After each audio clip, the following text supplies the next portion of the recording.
This video lecture is the part of Rosen Public School Digital Learning Program. Today we continue our chapter Surface Chemistry. In our previous class, we discussed about characteristics of the colloids like charge, okay, color, etc.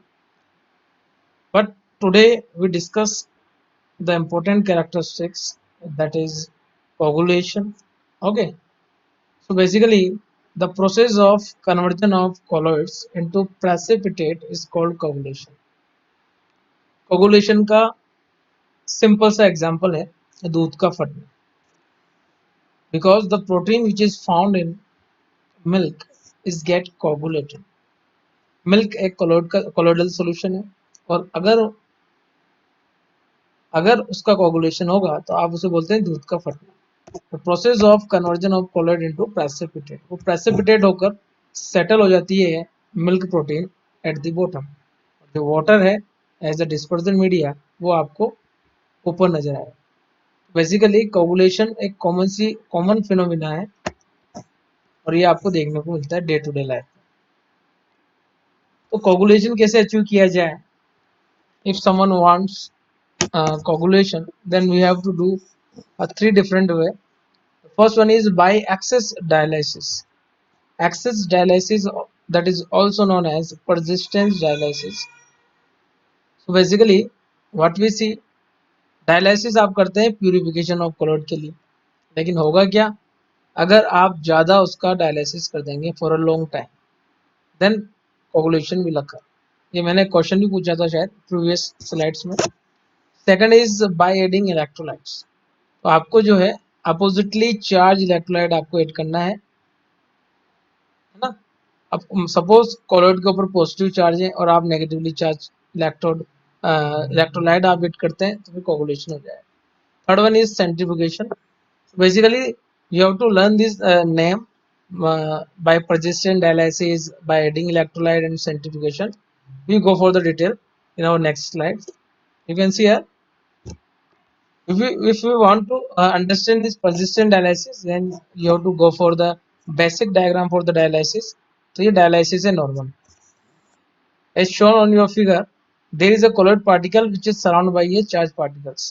कोई भी colloid होता है, whatever kind of colloid is, whether it is a positively charged or negatively charged, it has adsorb charge. Colloid की outer surface पर adsorb charge होता है जो कि रेड कलर की डॉट से शो किया हुआ है. अब होगा क्या, डायलिसिस आप कर रहे हैं, सपोज सारी इम्प्योरिटीज जो है आपकी वो क्लियर हो जाती है हाफ आवर के अंदर, हाफ एन आवर के अंदर, लेकिन आप उसे फिर भी कंटिन्यू आप परजिस्ट कर रहे हैं डायलिसिस को अप टू 3 आवर्स और अ डे. होगा क्या कि ये जो एडजॉर्ब चार्ज है, जो रेड कलर की डॉट्स हैं, जो इसकी स्टेबिलिटी के लिए भी रिस्पॉन्सिबल है, वो भी धीरे धीरे जो है रिमूव होना स्टार्ट हो जाएगा. और ऐसा होने से होगा क्या, एक समय ऐसा आएगा जब कोलोइड के जो आउटर सरफेस है उस पर एडजॉर्ब चार्ज है वो बिल्कुल जीरो हो जाएगा. That means the adsorb charge is completely remove और dissolve from this outer surface of the colloid. और ये वो सिचुएशन होगी जहां कोलोइड अनस्टेबल हो जाएगा and that become settle down eight the bottom, जो आप देख सकते हैं इस डायग्राम के थ्रू. कोगुलेशन हो चुका है, जितना भी कोलोइड्स था आपका वो सेटल हो चुका है बॉटम पर. That is called persistent dialysis which also lead to coagulation. तो वो persistent dialysis से आप coagulation obtain कर सकते हैं इस तरीके से. समझ में आ गया होगा. नेक्स्ट है by adding electrolytes. Suppose we have a colloid with a negative charge. आपके पास colloid है जिसके ऊपर क्या है, नेगेटिव चार्ज है, that is negatively charged colloid. और ये कौन कौन से हैं, इसकी एक टेबल जो है मैं बना चुका हूँ पहले टाइप्स ऑफ colloids के अंदर. ये शायद प्रीवियस लेक्चर में मैंने डिस्कस किया है कि on the basis of charge colloids can be classified into two category, positively charge and negatively charge. तो मैं नेगेटिवली चार्ज colloid की बात कर रहा हूँ यहाँ पर. अगर वो है और आपको इसे क्या करना है, कोगुलेट करना है, प्रेसिपिटेट आउट करना है, then we have to add oppositely charge electrolyte, यानी कि आपको पॉजिटिवली चार्ज इलेक्ट्रोलाइट आपको ऐड करना पड़ेगा, या कोलोइड ऐड कर दें आप चलेगा. क्वांटिटी डिपेंड्स करती है कि कोगुलेशन, यस, क्वांटिटी डिपेंड करेगी कि आपका कोलोइड कितना स्ट्रॉन्ग है, उस पर electrolyte adding electrolyte quantity depend करेगी कितना ऐड करना है। ओके, तो पॉजिटिवली चार्ज कोलोइड जब आप इसमें ऐड करते हैं तो होगा क्या, positively charge neutralize the negative charge that present on the outer surface of the colloid, and because of neutralization of charge, देखिए पॉजिटिव चार्ज नेगेटिव चार्ज को क्या करेगा, न्यूट्रलाइज कर देगा, और न्यूट्रलाइजेशन होने के बाद कंप्लीटली जो चार्ज है आउटर सरफेस से कोलोइड्स की, वो रिमूव हो जाता है। जब कोलोइड्स के ऊपर कोई चार्ज नहीं रहेगा, that start fall down, and धीरे धीरे ये जो है बॉटम पर सेट हो जाएंगे, सेटल हो जाएंगे, and because of that coagulation will अकर। इस तरीके से आप जो है एडिशन ऑफ इलेक्ट्रोलाइट जो है सुटेबल हाउस से ऐड कर क्या ऑब्टेन कर सकते हैं, कोगुलेशन ऑब्टेन कर सकते हैं। अब एक बहुत इंपॉर्टेंट रूल जो है यहाँ पर आ जाता है, हार्डी शूज रूल। यहाँ से 1 और 2 मार्क क्वेश्चन जनरली पूछे जाते हैं, वेदर इट इज सीबीएसई और आरबीएसई। तो बेसिकली बोलता क्या है, ये आपको बताता है कि कोगुलेशन टेंडेंसी किस आयन की कैसी होगी। मान लीजिए आपके पास है एक एल्यूमिनियम 3+, एक है आपके पास सोडियम प्लस आयन, तो दो आपके पास कैटायन है। ये तो हम समझते हैं कि दोनों के ऊपर चार्ज पॉजिटिव है, बट मैग्नीट्यूड अलग अलग है, एक के ऊपर +3 चार्ज है, एक के ऊपर +1 चार्ज है। दूसरी खास बात ये, कौन कितनी जल्दी न्यूट्रलाइज करेगा नेगेटिवली चार्ज क्लोराइड को, तो ऑब्वियसली जिसके ऊपर ज्यादा चार्ज होगा। तो शूल हार्डी शूज लॉ उसी के बारे में बात करता है, the amount of electrolyte which coagulate a certain amount of colloids depends upon the valency of ion having opposite charge. Actually किस पे डिपेंड करता है, हार्डी शूज लॉ बोलता है कि वैलेंसी यानी कि जितना भी उसके ऊपर चार्ज है, whether it is a positive और नेगेटिव, जो आप इलेक्ट्रोलाइट ऐड कर रहे हैं उसके ऊपर चार्ज कितना ही हो, चाहे वो पॉजिटिव हो चाहे नेगेटिव हो, उसके मैग्नीट्यूड पे डिपेंड करता है कि वो कितना कोगुलेशन करेगा। सपोज एक एग्जांपल लेते हैं, है ना, हेक्सासाइनोफेरेट, ये आपका पहला एग्जांपल हो गया।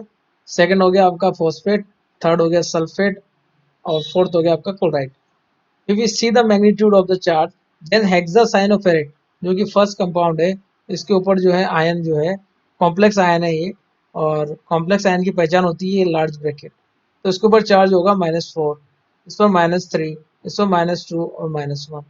If you see that hexacyanoferrate has the maximum magnitude of negative charge, फिर बोल रहा हूँ चार्ज का टाइप डिपेंड नहीं करता है, उसके मैग्नीट्यूड से फर्क पड़ता है। मैग्नीट्यूड यहाँ -4 है, इकलौता एक मॉलिक्यूल, इसका मतलब ये है इकलौता एक मॉलिक्यूल हेक्सासाइनोफेरेट का 4 नेगेटिवली चार्ज सप्लाई करता है, और तो ये मैक्सिमम जो है इसका क्या होगा, कोगुलेशन पावर होगा। तो अगर मैं देखूं, if you move from yes right to left, है ना, ये चल रहा है अपना मामला, लेफ्ट राइट आप मूव कर रहे हैं बेसिकली। तो यहाँ देखिए जो एरो शो किया हुआ है डिक्रीजिंग कोगुलेशन टेंडेंसी है, यानी कि क्लोराइड सबसे कम कोगुलेशन और हेक्सासाइनोफेरेट सबसे ज्यादा कोगुलेशन करेगा। और एक चीज मैंने यहाँ बोली कि चार्ज के टाइप पर डिपेंड नहीं करता, कोगुलेशन टेंडेंसी डिपेंड करता है मैग्नीट्यूड पर, चार्ज कैसा भी हो चलेगा। As similar you can see here there is a yes stannic ion is there, aluminium positive ion is there, barium dipositive and sodium positive ion is there। तो आप अगर देखें तो लेफ्ट टू राइट जो है आपकी कोगुलेशन टेंडेंसी डिक्रीज हो रही है, क्योंकि मैग्नीट्यूड कम हो रहा है। मैग्नीट्यूड कम होगा तो कोगुलेशन टेंडेंसी भी क्या होगी, कम होगी। मैग्नीट्यूड ज़्यादा होगा, कोगुलेशन टेंडेंसी ज़्यादा होगी। मैं फिर बोलूँगा चार्ज के टाइप पर डिपेंड नहीं करता है, चाहे वो नेगेटिव हो चाहे पॉजिटिव हो, बट मैग्नीट्यूड ज़्यादा हो उतना ही ज़्यादा कोगुलेशन होगा। अब एक इम्पोर्टेंट कैरेक्टरिस्टिक जो अपना आता है अगला, वो है प्रोटेक्शन ऑफ कॉलोइड्स। एक कॉलोइड को क्यों प्रोटेक्ट किया जाएगा, प्रोटेक्ट उससे किया जाता है जिसको खतरा होता है, जो कमजोर होता है। समझ में आ रहा है। और प्रोटेक्ट करने वाला हमेशा कैसा होगा, स्ट्रांग होगा। देखिए किसको प्रोटेक्ट कर रहे हैं आप, कॉलोइड को प्रोटेक्ट कर रहे हैं। कौन सा कॉलोइड कमजोर होता है कंपेरेटिवली, तो लायोफोबिक टाइप का कॉलोइड कंपेरेटिवली क्या होता है, लेस स्टेबल होता है। ऐसा क्यों होता है, क्योंकि उसकी सॉल्वेंट के साथ नहीं बनती, यानी कि वो अपने डिस्पर्जन मीडिया में ठीक से मिक्सअप नहीं हो पाता। तो ऐसे में कॉलोइड कैसा होता है, अनस्टेबल होता है कंपेरेटिवली विद लायोफिलिक कॉलोइड्स। लायोफोबिक जो है उसे प्रोटेक्शन की जरूरत है, क्योंकि वो कमजोर है, उसकी सॉल्वेंट के साथ नहीं बनती है, यानी कि डिस्पर्जन मीडिया के साथ नहीं बनती है। तो प्रोटेक्ट करेगा कौन? Lyophilic sol. तो कुछ ऐसे अपने पास प्रोटेक्टिव कोलॉइड्स हैं जैसे कि स्टार्च, गम, जिलेटिन। तो ये सारे ऐसे प्रोटेक्टिव कोलॉइड्स हैं जो लायोफोबिक जैसे कि गोल्ड सोल और सिल्वर सोल को प्रोटेक्ट करेंगे। प्रोटेक्शन का तरीका देखिए, है ना। अगर आप देखते हैं यहाँ पर डेफिनेशन को, तो colloids of gold and silver are unstable and are easily precipitated by addition of electrolyte. It is observed that certain lyophilic colloids like the gum, gelatin, etc. protect lyophobic soul of gold and silver. Protection of colloids यहाँ diagram में show किया हुआ है। ये जो blue colour का है ये आपका लायोफोबिक कोलोइड है। अगर इसे आपको प्रोटेक्ट करना है तो रेड कलर के लायोफिलिक कोलोइड्स आपको लेने पड़ेंगे। ये से आउटर सरफेस पे एडजॉर्ब हो जाते हैं और इसे इसे कंप्लीटली मैश और मिक्स करते हैं लायोफिलिक डिस्पर्जन मीडिया के साथ, जिससे उसकी स्टेबिलिटी मेंटेन रहती है और प्रोटेक्ट रहती है। चीज समझ में आ गई। आगे बात करते हैं कि गोल्ड नंबर क्या है। गोल्ड नंबर थिंग जो है, सबसे पहली बात तो ये किससे जुड़ी हुई है। गोल्ड नंबर जुड़ा हुआ है सीधा सीधा प्रोटेक्शन से। जितने यस, जितने कम गोल्ड नंबर होंगे प्रोटेक्शन पावर उतनी ज्यादा होंगी। आप मुझे एक सिंपल सा समझने का एक सिंपल सा तरीका है, मुझे एक चीज बता दीजिए। अगर 10 बॉडीगार्ड मिलकर किसी एक आदमी को क्या कर रहे हैं, गार्ड कर रहे हैं, या कोई भी आप किसी को भी ले सकते हैं, सिक्योरिटी एजेंसी के दो सिक्योरिटी एजेंसीज हैं। पहले के जो है 10 मेंबर जो है किसी एक आदमी को प्रोटेक्शन करते हैं और एक एजेंसी के आपके दो ही आदमी प्रोटेक्ट कर रहे हैं। तो मुझे एक चीज बताइए, किस एजेंसी की एफिशिएंसी अच्छी है, किस एजेंसी का प्रोटेक्शन अच्छा है।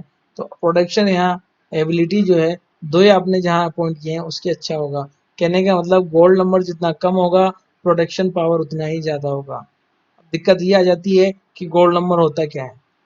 गोल्ड नंबर क्या है? The minimum amount of lyophilic sol required to protect 10 ml gold, जो कि रेड कलर का होता है, red gold sol from coagulation. कहने का मतलब ये है कि वो अमाउंट किसी भी लायोफिलिक सोल की जो कि 10 ml गोल्ड सोल को प्रोटेक्ट करे, कोगुलेशन होने से रोके। कब? जब आप 1 ml 10% NaCl सॉल्यूशन उसमें ड्रॉप बाय ड्रॉप ऐड करते चले जाएं। समझ आ गया? तो कितनी क्वांटिटी आपको रिक्वायर्ड होगी? अगर आपको अगर आपको कम क्वांटिटी रिक्वायर्ड है लायोफिलिक सोल की, तो फिर उसका गोल्ड नंबर क्या होगा? उतना ही कम होगा। आगे बात करते हैं, देखिए ध्यान से। Gelatin has the maximum protection power because its gold number are minimum. इसके लिए भी अपने पास सेकंड क्राइटेरिया है, smaller the gold number more will be the protecting power. समझ जाइएगा जो एग्जांपल दिया उससे। बात करते हैं आज की एक्सरसाइज की। पहला question, arrange the following according to their coagulation power. मैंने आंसर और क्वेश्चन दोनों एक साथ ही दे दिए हैं तो टेंशन खत्म। Second, right the note on the production of the colloids. आपको नोट लिखना है, डायग्राम बनाना है, एक्सप्लेन करना है। Third, state Hardy-Schulz rule. You have to write the statement here, and that's come in examination again and again of 1 or 3 2 marks question. Question number 4. Mention how we can achieve coagulation. So basically, I suggest 3 ways. 3 से भी ज़्यादा होते हैं, but 3 लिख देंगे काफ़ी। Fifth, define goal number. I already explained before 2 or 3 minutes. So basically this is all are about the today lecture, and if you have any doubt you can go for the comment section in our YouTube channel. Okay, have a nice day and thanks for the watching this video.